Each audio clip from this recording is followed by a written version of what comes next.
Hey, you caught me. I know I'm just down a little bit. I'm getting my evening settled up here. But I had an interesting conversation with one of the team members on this company that I coach on Tuesdays, and I wanted to share it with you. One of the team members, after we got done going through a conversation about strategies to build our business, raised her hand. It's a virtual call, and shared with me that she's in the employee benefits business. Her season's coming up. And this is kind of a normal problem, I think. I think a lot of people in the financial service industry and insurance industry kind of run into this. It's a good problem, and it's a challenging problem. And the good part about the problem for her is that she is coming up on her season, and that means it's the time of year where employees at companies renew their benefits. That means that she's really busy. She's helping new employees on board. She's helping existing employees convert the plans that they want. Um, it's labor intensive, a lot of phone work, some virtual work, but a lot of phone work. She's not a big company. She's an independent. So there's not a lot of automation that you have in some worksite marketing and some employee benefit organizations. But she's built a pretty good book of business. She's got a good number of clients. It's a big chunk of her income for the year. So I think that's good that she's got that system down. I think it's good that she's got that set of prospects that are loyal to her. I mean, clients that are loyal to her, the companies that are loyal to her. The business kind of ebbs and flows, as they hire new people, then she gets new business. As they let people go, she loses some business. Kind of ebbs and flow, but it does provide some kind of predictable, consistent income in there. And I think that she had a great strategy as she built this book of business. But what happens is we build a book of business, and as we start building our business out, our field of vision and our frame of reference kind of contracts and changes. Now, when you're new in your business, or you're new in your company, you're new in your job, you have this wide vision of going out and capturing business, and you want to bring in as much business as you can, and you want that business to be sustaining. Um, and so any company and any client that comes on board with you, you feel good about, you want to do a good job, you service them, you want to spend a lot of time with them. And we have this model in mind of the certain number of clients or a certain number of sales that we need to make. What we don't always have in mind is the income model that we want to make, because your income model, really, when you're an independent, when you're a salesperson building your own business, which, by the way, even if you are W-2 with a company, you're still building your own business. It's just being financed by the company that you work for.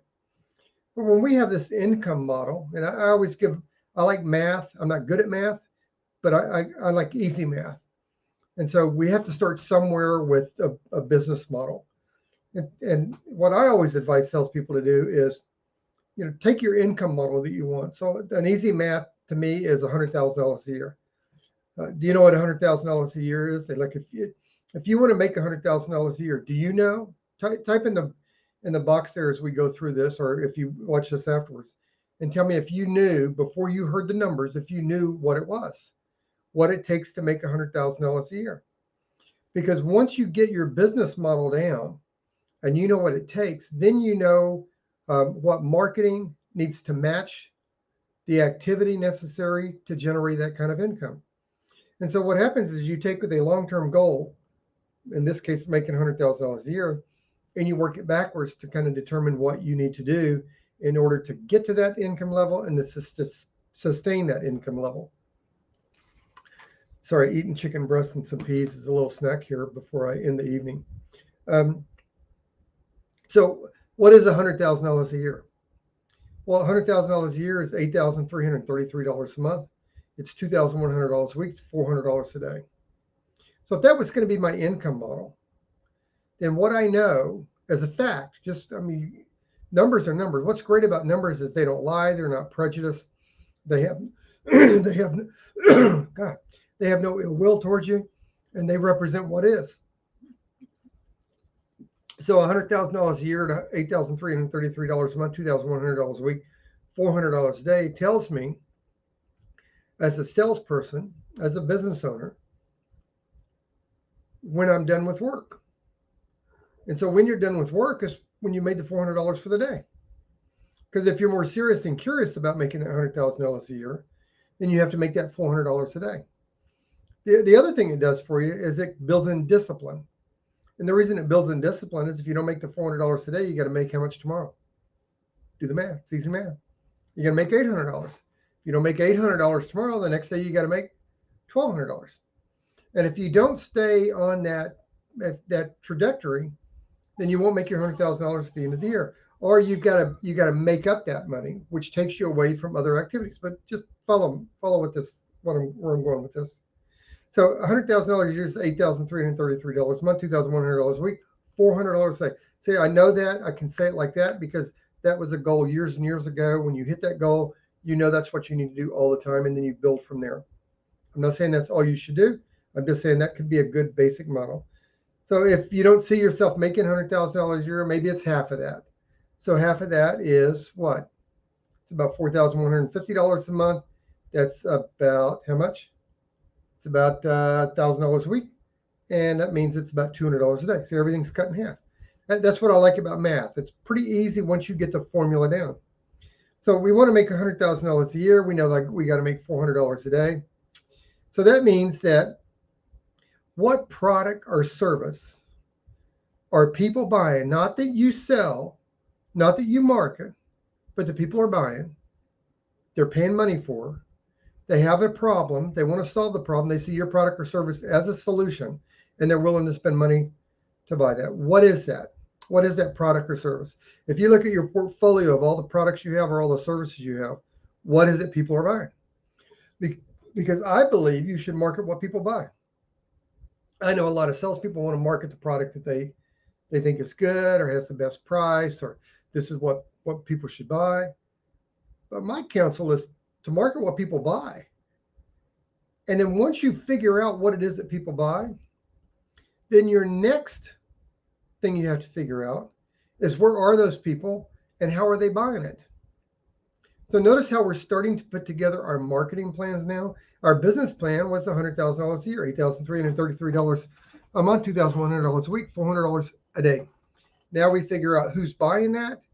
Then we have that product or service in our portfolio. Now we want to figure out where they buy it, how they buy that, whether is it virtually, is it in person, and then how do we get in front of them? Now, how do we get in front of them determines the lead type. So there's two different things with leads. You have a lead type and a lead source. Leads type is a type of leads. It could be an internet lead, direct mail lead, telemarket lead, referrals, whatever it is. And the lead source is where you get that lead from. So that's a whole nother conversation we'll have. But that's kind of what you have to put together. And then you work backwards from there. And the reason you work backwards from there is what is the product to the consumer? Just take a minute and think about it. What is the product, whatever your product or service is? What is the product to the consumer?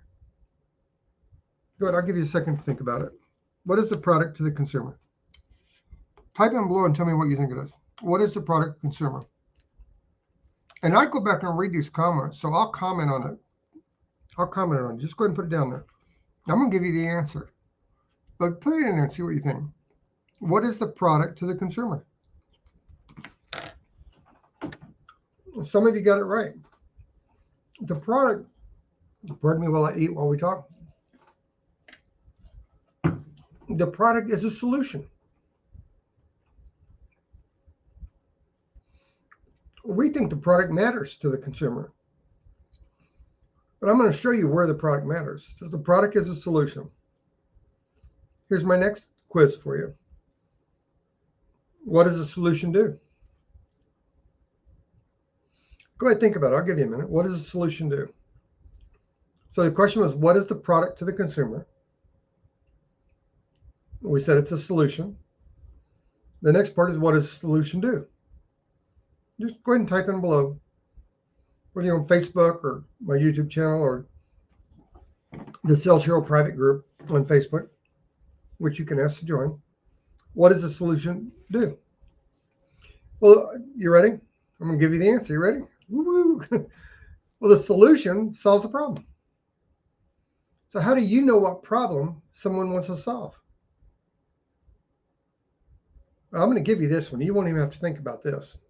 Although some of you are probably smart really fast and you've already typed the answer in there. And if you did, woo, kudos to you, my man or woman. So the way I know what problem someone wants to solve is I have to be really good at asking really good questions. Questions gather information, objections disclose information. So I have to get really good at gathering information by asking questions. Now, in order to ask a prospect questions, what do you have to have? You have to have an appointment, right? You can't be asking somebody a question if you're not making a presentation, right? So in order to make a presentation, you have to have an appointment. You with me so far? I know it sounds simple, but I'm a simple kind of guy. Just a simple guy from Chattanooga, Tennessee. Now, in order to have an appointment, what is the other thing that you need? You need a lead. And that's where all that knowledge about the lead type and the lead source comes in. So if we work backwards, Steve Covey said, have the ending in mind in everything you do. So if we work backwards, then the thing that we need to think about as we build our business out is we got to have a good plan, a good marketing plan on what lead types we need to be looking at and what lead sources. We need to have a good script, and I'll do another thing on scripts. If you think, scripts meaning you read it word for word, that's not what I think, but you need a good script in order to get an appointment set. And once you set the appointment, you need to have really good questions so that prospects are comfortable disclosing the problems that they want to solve. And you need to be really good at selling the problem that they have. We think as salespeople, our job is to sell a product. It's not. I'll do another class on that, another talk on that. But your job is to sell the problem that people have. And once you sell the problem they have and they disclose the problem they want to solve, then and only then is the product that you have relevant to them, because it's only at that point that they're actually interested in the solution. Remember, a solution does what? Solves a problem. Once we uncover the problem, then that reveals the solution. So whenever salespeople go in with a preconceived notion of what product is appropriate for somebody, then we already know that they're just hawking a product. And that's why they get, I want to think about it, I'm not really interested. They get one of the 4 basic objections. So back to the client I had today. So it's 16 people on this coaching call, and I respect the fact that she built this business out. She makes a good revenue from it. But what she shared with me and everyone else, which I was really proud for her to be willing to share this in front of other people, some of them she didn't even know, and so that always takes courage, which is the sign of a good leader. Even if you just have you in your business, you're a leader. So what she shared is she's afraid, like she's coming up on her season. So starting in September, October, November, December, she's gonna be really busy. But come January to March, she's gonna be hungry. And in a sense, she has to kind of start over again because she doesn't have any prospect. And her dilemma in her mind, and in her habit is that she doesn't have time to prospect. And she doesn't have time to prospect because she's working 12-hour days during her season in order to service the clients that are generating the revenue that she needs. So what's the answer for her? What would your counsel be? Just type below and tell me what you think your counsel to her would be.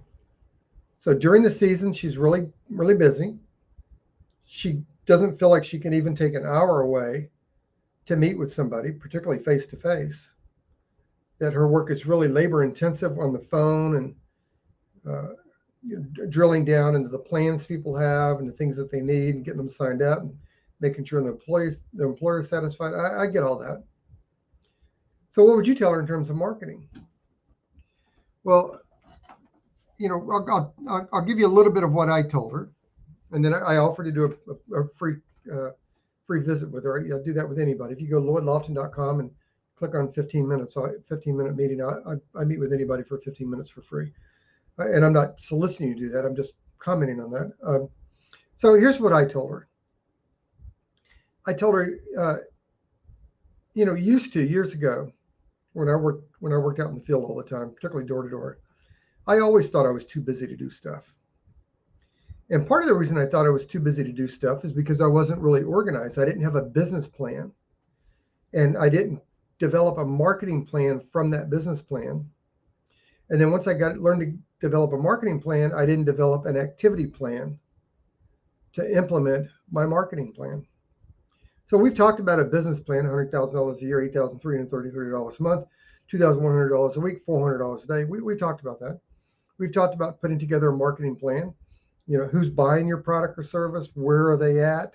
How are they making that purchase? Are they doing it virtually?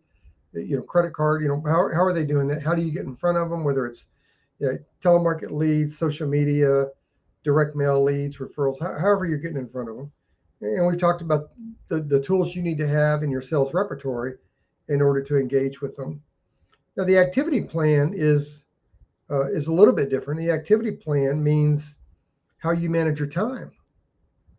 And part of how you manage your time is you have a really, really good definition. I don't have time to do this. I'm not going to take the time. I've got the time, but I'm not going to take the time now. You've got to have a really good definition of who is your most likely buyer. In other words, the prospect that is most likely to buy from you. Who is the prospect that in the past, if you go back through your book of business, everybody you've sold in the last 3 years, if you've only been in the business for a year, everybody you sold in the last 90 days, what is their profile? What type of prospect is most likely to buy from you? And then put that profile prospect together so that you only spend time with people that meet that profile because they are most likely to buy from you. Now, here's what happens when you do that. The activity plan that I gave this group is you make all your phone calls on Monday.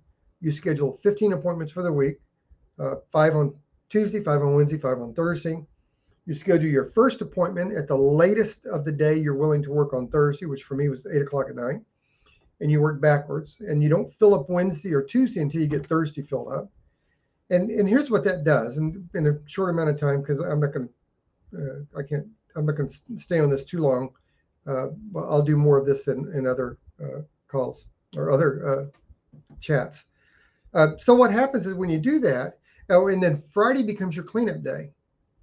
So Friday's your push day. We used to say Wednesday was a hump day. Friday's your hump day. Friday's the day you clean up all your paperwork. You do all your callbacks to get any stuff you didn't get taken care of. And then Sunday at 4 o'clock for me was always my planning time for the following week. If I wanted to get rid of that up and down income and straight commission sales and have my income level and have it consistent and have my activity level and my income constantly go up, then I had to have consistent activity. And by focusing on that, it also helped me to be concentrated. Have you ever drank some concentrated juice, whether it's concentrated orange juice or grape juice or whatever it is? The thing about concentrated, if you don't dilute it a little bit, it's kind of overwhelming, right? And so what happens is when you concentrate all your activity into periods of time, then that periods of time becomes more important to you. So you do more quality activity during those periods of time because it's concentrated. That means that Monday up till noon on Tuesday is my time to make phone calls and get the appointment set. So I don't care how good an appointment seems. I will not change the system that produces consistent income. And that system means that I schedule 15 appointments for the week. So I don't care what somebody says, I've got the cash right now. If you come over within the hour and I'll buy for you. I'm not going to hijack or jeopardize my system for my long-term success for a short-term possible gain. And so what happens is you make your phone calls all day Monday up till noon on Tuesday, schedule your 15 appointments for the week. And then on Friday, you do your cleanup day. So now here's what happens. And I don't care if it's virtual or belly to belly, whatever you're doing. But here's what happens.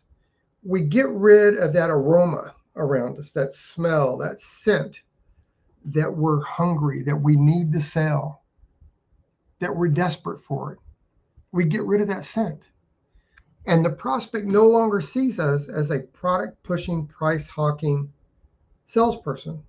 They see us as that trusted advisor because now we know who we are. We know what's of value to us. And we recognize the people that benefit from the counsel that we give them so that we end up spending time with people that most likely buy from us. So here's what I told her, and this is 2021. This is not exaggerated, although I would have said this 10 years ago. Here's what I told her. And I offered to meet with her to go into more detail because I'm on there with 15 other people. I can't let this jeopardize or what do you call it, monopolize all the time. So what I told her is 2021. Here's what my counsel to you is. First of all, look at for 1 week. For 1 week, take a notepad, and any of you that know me know that I always have pen and paper around, right? So take a notepad. That's my notes. So I'm always taking notes. Take a notepad and just make a 1-sentence note of everything you do for 1 week. Everything you do. You don't even have to time it. Just make a list of everything you do. And then at the end of the week, 2 weeks is better, but at the end of the week, you can go back and look at it and see if every activity you're engaged in was necessary right then. Because I think for most of us, we can carve out 2 to 6 to 8 hours a week for other activities. And if that's the case, then she actually has the ability to carve out time to work on this marketing. The other thing I told her is it's time to automate. I mean, it may be time to reposition some of your finances into a marketing automation system where you get in front of your most profile prospect with a message. You drive them to a landing page. You have a video that sells the problem they have. Then you give them an opportunity to schedule a time to meet with you or learn more, which could be a free download. It could be maybe a boot camp series, whatever it is. And then schedule that time with you so that you start building that funnel. And if you're going to do this, when you automate it, a lot of the people you're going to initially market to, they don't know you. So you don't want to sell your product or service during that marketing. You want to build a relationship. So you want to offer really good advice to them, which is why you put them in a funnel so that over a period of time, you can build that relationship with them and they become familiar with it. It's kind of like these videos here. So we become familiar with each other. And then what happens is when January or February comes around, she has a pool of people. She has what I call a tribe of people that she can start working with. So that was my counsel to her. And I don't know if she'll schedule time for us to visit over or not, but a lot of times we feel like we don't have time. And that's because we're afraid of losing something. And I think this was in her case. And when I pointed this out to her, she tacitly agreed with it. Although it's hard for us to give up a known for an unknown because fear of loss is greater than the desire for gain. So the fear of losing the thing that we know is greater than the desire for the thing that we don't know. So we don't know that we're going to get prospects to fill that time in.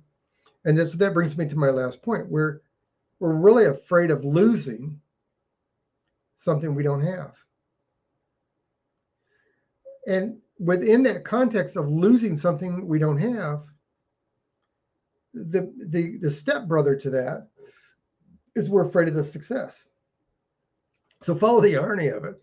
We don't want to do the marketing because we're busy, because we're afraid we're going to lose something we don't have, which is the time we're putting in here that we might not get new prospects for. So we're afraid we're going to lose that time that we don't have. But the truth is we don't have the prospect anyway. So the reason we're afraid of doing the prospecting, and the reason I think that she's nervous about doing the prospecting is because, or setting up that system to do the prospecting. Remember I talked about the marketing plan? The reason I think she's a little concerned about setting that system up is because we're afraid of the success. I mean, what happens if you do marketing, whether you do social media ad, Facebook ad, LinkedIn, direct mail, whatever you're doing, even if you just buy a profile list or if you do internet leads, What happens if you do that and the next week 15 people want to meet with you?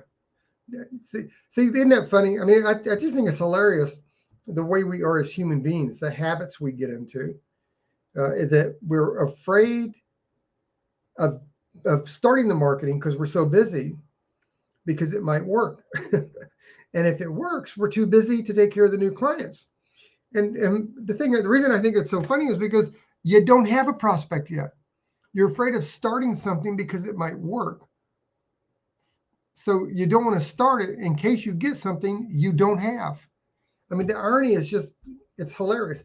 It's kind of like telemarketing. You know, salespeople ask me all the time how to overcome objections, how to get calls started because people, you know, treat them like telemarketers. And I always ask them, let me ask you this. Do you ever get telemarketers to call you? And the answer all the time is, well, yeah, of course. Well, what do you say? I mean, do you talk to them? Do you let them give their pitch, or do you get them off the phone? And I'm telling you, 95% of the people I talk to, and you answer the question in your own mind, 95% of the people I talk to get them off the phone or hang up on them, or, you know, they got some routine. And it's funny to me that we don't recognize the habits in our own life. So what happens? Like, my name is Lloyd Lofton. And I can promise you, none of my family, friends, or relatives ever call me up. Like, we don't have a landline here, so they don't call me up on my phone and say, "Can I talk to Lloyd Lofton?" or "Can I talk to Mr. Lofton?" None of my family, friends, or relatives ever do that. Do yours? Do any of yours do that? Type below and tell me yes or no. Do any of them do that? I'm guessing no. And if you say yeah, nah. So, you know, what happens is as soon as they say that, it becomes a cue. And that cue triggers a routine. And so what happens, it triggers me a routine for me. And I go into this routine to get the telemarketer off the phone. If you're a telemarketer, I hope you'll learn from this. I should charge you for this lesson here. So I go into my routine to get them off the phone. And here's what happens when I go into my routine. It works every time. And I get them off the phone. And then I feel rewarded because I got rid of them, which is what I wanted to do. And because I feel rewarded by getting rid of them, it creates a craving. So the next time that cue happens, how can I speak with Lord Lofton? How can I speak to Mr. Lofton? I immediately go back into my routine and I repeat it again. I mean, we all do this. And so here's my routine. In case you're a telemarketer, here's my routine. I listen to their little pitch and I say to them, "Hey, you know, that sounds like something I might be willing to talk to you about. I'm getting ready to jump on a webinar in about 8 minutes. Is there any way you can email that to me, give me something to look at, or maybe we can visit tomorrow or next Thursday?" And because I give them hope, hope is a magic ingredient, motivating yourself and others. Because I give them hope, I'm actually rewarding them for doing what I'm asking them to do, right? Because I put that hope out there. And they go, "Oh, great, I'll send you a calendar," or, you know, "Can we do it next Thursday at 2 o'clock? Sure, no problem. You're going to send me a link for that? Okay, great. Or I'll send you an email about it. Great, I'll have a look at that. Hey, I'm not trying to be pushy here, but I got to jump off. I got to get ready for this. And thank you so much." And then they send me an email and follow up on it. Well, what happened is I spent less than 30 seconds on the phone with them. I got rid of them because that's what I wanted to do. Now, I know it's not respectful. I should just tell them, "Hey, listen, I'm not the least bit interested in this." But I don't want to get involved in the push and shove. I respect them. They've got their job to do. They're going to try and overcome my objections. And so rather than me taking my time, I realize it's wasting theirs, but that's the job they have. But rather than me taking my time to do that, I want to move on with other stuff I'm doing. But my point about this is that it just illustrates the habit we get into. And so when we're busy and we're making our money doing the rote stuff that we do, and we've been doing forever, and we're afraid to start something new, a lot of that's just the habit we're in. And I don't know if she'll, you know, take me up on my offer and go to lloydlofton.com and schedule 15 minutes or not. But it just kind of played on my mind tonight. I went into the kitchen and I got some chicken and peas here that we had for dinner as a little bit of a snack to round the evening out.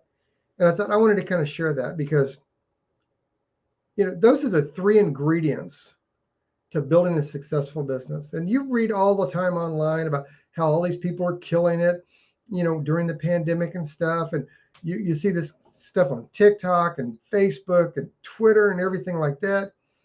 You know, "Hey, would you like to make $3,000 today? Click the link below." which I think is funny because what happens is these people that want to make extra money end up in a contract for an online learning program for $5,000 a month to learn how to make that money. And I'm not saying it's good or a bad thing. I have an online learning platform that people go through. It's not anywhere near 5,000 a month, it's 47 bucks a month. But everything's virtual right now. But what happens is that we don't treat the job of selling, which is primarily what I'm focusing on. We don't treat the job of selling as a business. We don't treat it as a profession. So the three keys to being successful in that is you got to have an income model. So what is, I'm going to give you a final test here. What's $100,000 a year? Come on, say it out loud. $8,333 a month, $2,100 a week, $400 a day. You got to figure out what product or service is someone buying that will make you that kind of money. Then that becomes the product or service that you market. Where are those people? How do you get in front of them? How are they making that purchase? Are they doing it online? Are they doing it with credit card? How are they making that purchase?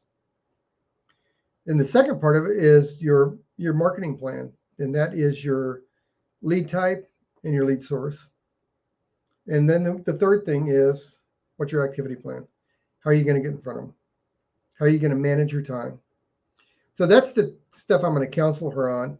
And if she doesn't reach out to me, she'll be on the next call next Tuesday. So just in the chat box below, just in the comment section below, do me a favor, write down, what is your income model? Have you ever thought about putting together an income model before? And then if you would be willing to share it. If not, I get public. I get that. Have you considered having a marketing plan? And if you do, how do you do your marketing? What is your marketing plan? And then how do you do your activity? Do you put together an activity plan? Do you have a calendar with it all spelled out? And do you take some thinking and planning time once a week to plan your whole week out? Just kind of type it in. I'm just kind of curious how people do that. So listen, if this is of value to you, if you got anything good out of it, jump over to my YouTube channel, click on the subscribe button. Make sure you hit that little alarm clock so you can get notified every time I put a video out there. I really appreciate your support, and let me know what your comments are. I always read the comments, and I will be replying to the comments. All right, take care. See you next time.